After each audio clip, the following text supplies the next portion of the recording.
By the end of 1927, the Soviet Union began developing the AN-9 passenger aircraft to meet the domestic passenger transportation needs, especially for air travel between the Soviet Union and other European countries. On May 1, 1929, the first prototype was displayed to the public at Red Square, named Krylya Zurikov, meaning Wings of the Soviet Union, and a nationwide flight was conducted the following month. The high-profile display was likely to showcase the success of technological development to the public, as the Soviet Union was not yet a superpower in the world at that time.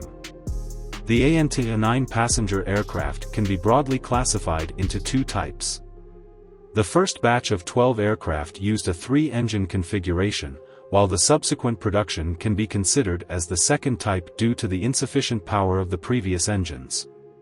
After changing the engine model, the flight performance was improved and the nose engine was removed, resulting in a twin-engine configuration, also known as the PS-9 version.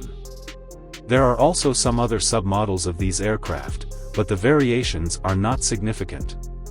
The design of the AN-9 received technical support from many foreign sources. For example, the engine of the first prototype was the 172 kW Gnome Titan radial engine from France.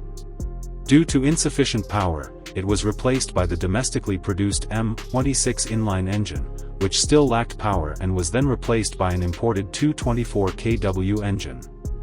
The later twin-engine model used the 507 kW M17 engine. The aircraft used a full metal structure with corrugated alloy skin, a technology not originally developed by the Soviet Union. As a passenger aircraft, the AN-9 could carry a maximum of 9 passengers or 1,080 kilograms of cargo. It had a crew of 2, an empty weight of about 4.4 tons, a maximum takeoff weight of about 6.2 tons, a maximum altitude of 5,100 meters, a maximum flight speed of 210 km per hour after the engine change, a cruising speed of 195 km per hour, a maximum range of 700 km, and a maximum of 7 passengers for long-distance flights. The AN-9 was considered a medium-sized aircraft at that time, with good flight performance and reliability. Its most famous achievement was a marathon long-distance flight in 1929. An AN-9 flew from Moscow to Tver, Berlin, Paris, Rome, Marseille, London, Paris, Berlin, Warsaw, and finally returned to Moscow.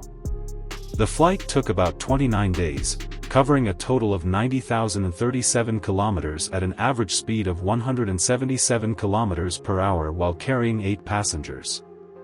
This high-profile flight significantly boosted the reputation of the AN-9 aircraft and even served as the official aircraft for Marshal Kliment Voroshilov's foreign visits in the 1930s and was presented as a gift to Turkey, where it was used until 1936 and considered the ancestor of Turkish Airlines.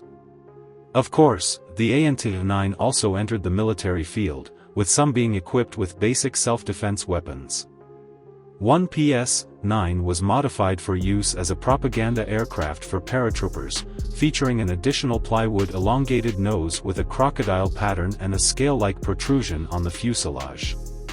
This striking design was ideal for propaganda purposes. The total production of all AN-9 aircraft was only about 100, and they were still in service at the outbreak of World War II, mainly used for transportation and medical rescue missions in Central Asia and the Caucasus region. Although there were plans to develop dedicated airborne ambulances, they were not implemented.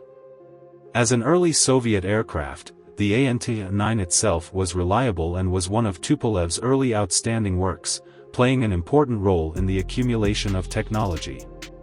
The proficiency in the use of corrugated alloy skin was particularly notable, as this technology continued to be seen in the design of some large aircraft in the 1930s.